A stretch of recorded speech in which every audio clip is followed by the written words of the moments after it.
Care and hair care గురించి వచ్చిన questions అన్ని నోట్ చేసుకున్నా. ఈ వీడియోలో అన్ని క్లియర్ చేసేస్తా. కోకోనట్ ఆయిల్ లింక్ యాక్చువల్లీ మొన్న ఆయిల్ ప్రిపేర్ చేస్తున్నప్పుడు అయిపోయింది, అది మళ్ళీ ఆర్డర్ పెట్టాను, మీకు రివీల్ చేస్తా ఇంకో 2-3 days లో. ఫెనుగ్రీక్ వాటర్ అప్లై చేశాక హెడ్ బాత్ చేయాలా? అవసరం లేదు, నార్మల్ గా జుట్టు అల్లుకుంటే సరిపోద్ది. హెయిర్ కి ఆయిల్ ఎక్కువగా లేకపోతే హెయిర్ మొత్తం స్ప్లిట్ ఎండ్స్ వస్తాయి కదా, మరి ఎలా? అలాంటప్పుడు ఎవ్రీ 2 months కి ఖచ్చితంగా హెయిర్ కట్ చేయించాలి. అండ్ కొంచెం ఆయిల్ అప్లై చేసుకునే దానికి హ్యాబిచుయేట్ కూడా అవ్వండి. సిస్టర్, హెయిర్ కి ఆయిల్ ఉన్నప్పుడు ఫ్లాక్స్ సీడ్ జెల్ అప్లై చేయొచ్చా? చేయొచ్చు, ఏం కాదు, చేయొచ్చు, యూ క్యాన్.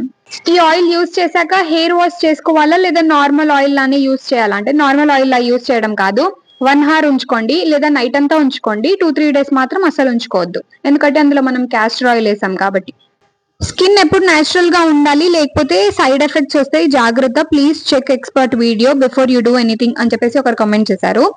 అయితే నేను ఆల్రెడీ చెక్ చేసుకొని వీడియోస్ చేస్తున్నా అండ్ అది నా మీద కూడా ట్రై చేస్తున్నా కాబట్టి నాకు వచ్చిన రిజల్ట్ మీతో షేర్ చేసుకుంటున్నా.